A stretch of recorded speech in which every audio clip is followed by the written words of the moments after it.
Hey, it's Grady at Twin Creek Audio. I'm sitting in my new control room, but today's video is about the new live room, which is probably 95% of the way complete now.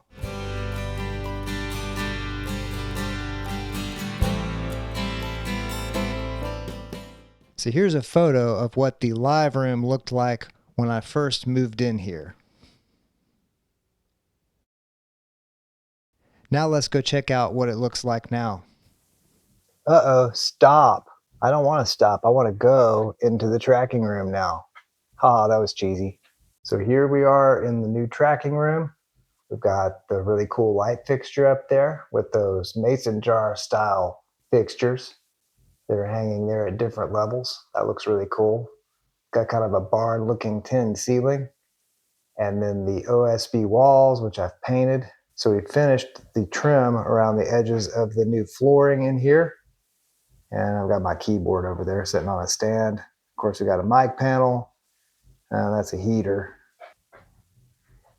On top of the mic panel, I have the two Furman headphone boxes, and I've got a host of DI. I actually have a Countryman that I like more than that DI right there, but I don't have it in here yet. Over here underneath the shelves is going to be the guitar land. I've got a guitar stand over there. Guitars are still mostly in the house in the closet. Got some amps and some cabinets over there.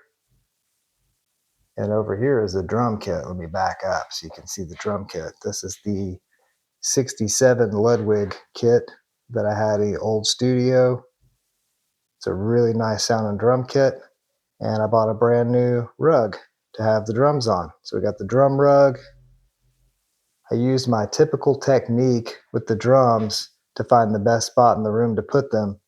And what I do there is I carry the floor tom around the room and hit the floor tom until I hear the sound that I want. And wherever the floor tom sounds best, I put it down and set the rest of the kit up around it.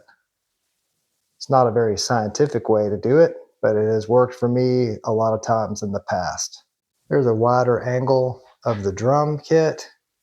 These are 67 Ludwigs. They sound really good.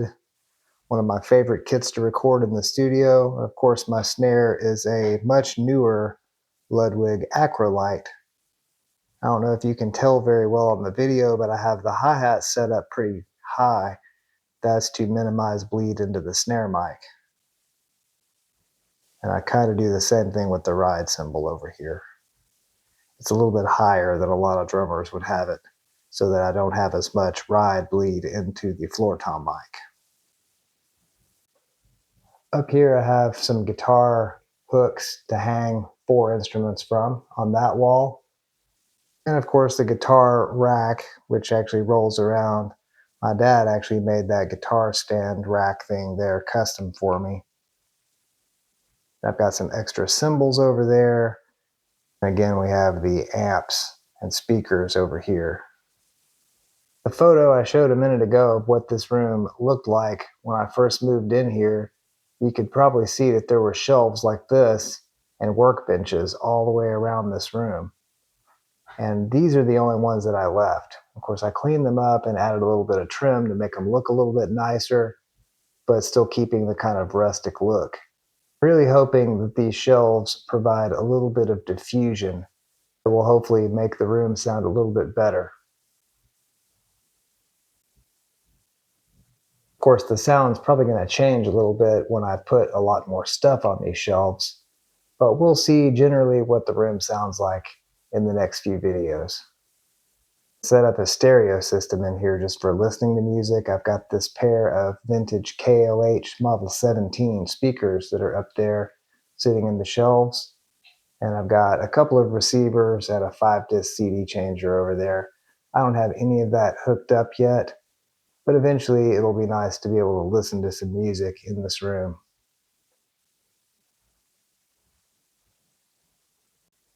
I need to bring the rest of the mic stands that I own into the room and probably stage those over there in the corner so that I can pull out the stands that I need for amps and for drums.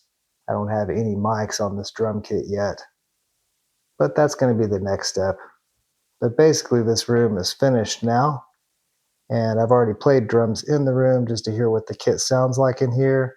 It sounds pretty good. It's pretty live. So I'm going to actually record some drums in this room before I go adding any more room treatment to the room. Make sure to check back on the channel because in the next couple of videos, I'm going to actually start getting some sounds in this room so I can determine whether or not I need to add any treatment to the room or whether it sounds pretty good like it is. This project of building a studio out of these 2 spare rooms in my garage has taken almost a year and a half to get this far. And like I said in my last video about the new studio, it's not perfect. It's not acoustically designed. I just did the best I could with the resources that I had so that I'd have 2 useful rooms for recording. And hopefully this room is going to at least have its own character, which will make my recordings that are done in this room unique and different from what everyone else does. So I know the recordings that I'll be doing in my studio here in this new tracking room won't sound like anyone else's because this is its own room, and hopefully it'll sound good and not bad. But we'll see about that in an upcoming video. The main thing I want to get good sounds for are the drums because I can close mic and amp and the room won't affect the sound of the amp that much. But I may do some distant miking setups on amps just to see what this room sounds like. But again, the main thing I'm looking for is do drums sound good in this room. In the next video, I'm going to start thoroughly testing the new studio out, including recording some drums in the new live room. So make sure to subscribe to the channel and check back in the near future for that video. Also, make sure to check out my website, twincreekaudio.com. I have a lot of good information about such things as hybrid mixing, running a studio as a freelance engineer or a small studio owner, and a couple of product pages with some Amazon affiliate links that help support this channel. I really appreciate everyone that watches my videos. Thank you so much to all the new subscribers. I'll see you guys in the next video, and until then, I hope each and every one of you out there has an excellent and wonderful day, night, evening, weekend, weekday, hour, minute, second, nanosecond, whatever it is you're having. Have a good one. Thanks so much for watching.